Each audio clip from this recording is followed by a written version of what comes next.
We'll be talking about 3 wide receivers that you may have high expectations for this week. What do the advanced stats tell us? Find out right now on FFT in 5.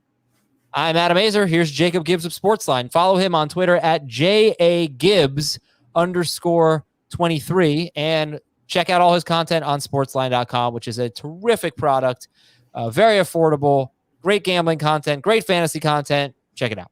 All right, Jacob, let's start with DeAndre Johnson. So no Claypool this week and coming off a disappointing week for DeAndre Johnson. I know you're a big DeAndre Johnson guy. Is he going to bounce back? Yeah, I only have 4 receivers projected for more points than DeAndre Johnson this week, which obviously could, that projection could get thrown off by just the bad offensive environment in Pittsburgh or Detroit. If either one of those offenses implodes, then it could be a bad week for him.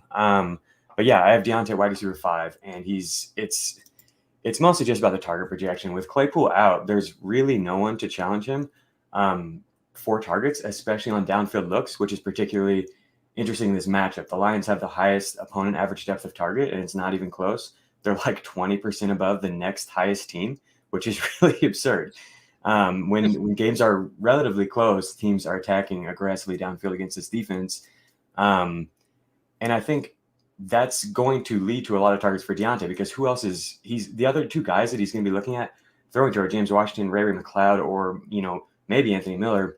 Those guys have some of the lowest target per route run rates of any players in the entire NFL. Like, just in terms of just filling routes with empty, production, they're like among the absolute worst. So I think we're just going to see the offense really concentrated on Deontay. And the other thing is his zone splits are really, really exciting. The Lions do play a lot of zone. He's one of the few perimeter receivers who actually gets better against zone coverage. So I'm super excited for him. I think it's going to be a massive week, as long as the game doesn't get too gross and too weird with these 2 bad offenses, Yeah, Detroit only 14 sacks, 3rd fewest in the NFL. Not necessarily 3rd fewest per game, but actually I do think it's just about 3rd fewest per game because they've only played 8. But yeah, they can't get to the quarterback. Okay, how about Jerry Jeudy? A little bit of progress last week against Dallas. Can we get another step up this week? I think so. This is another one where I'm a little bit worried just about his offensive environment.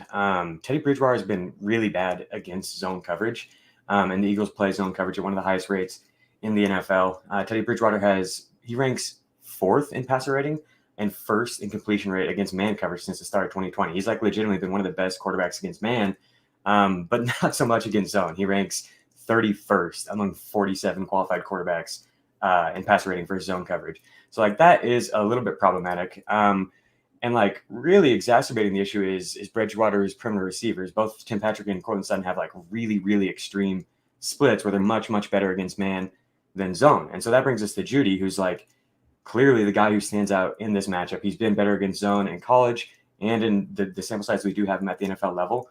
And I think it makes sense that he's going to be targeted at a high rate, not just because of the zone matchup, but because the Eagles have allowed the league's lowest opponent average depth of target. They're basically the opposite of the defense we were just talking about in Detroit. They really keep everything in front of them.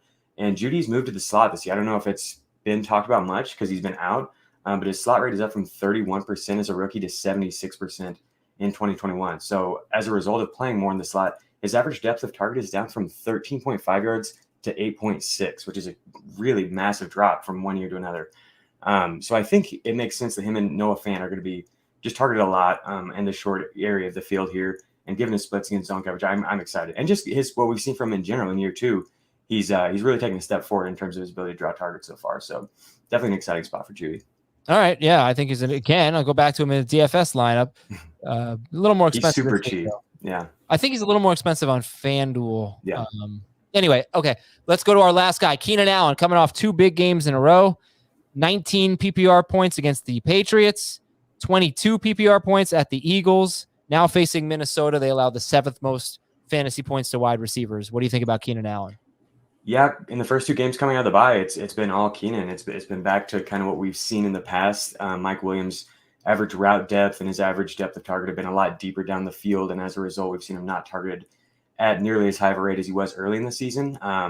And we've seen Keenan out target him 24-10 in the first 2 games out of the bye. And part of that is they've been facing some kind of zone heavy defensive schemes, and they've got another one here in Minnesota. The Vikings use zone over 70% of the time, and when facing zone, Mike Williams, it just doesn't fit his route tree at all. It doesn't fit the type of targets that Justin Herbert likes to get him. And we've seen that bared out in the numbers as well. His target per route run has dropped from 25% to 18% versus zone.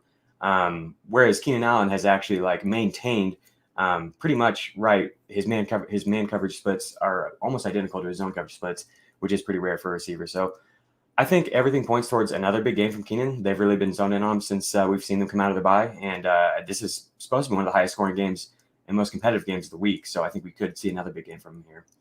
All right. Well, this is great stuff if you're making a DFS lineup or making some decisions in shallower leagues or something like that. Jacob, thank you very much. Have a great weekend. Same to all of you out there. Let's get a win in week 10. We'll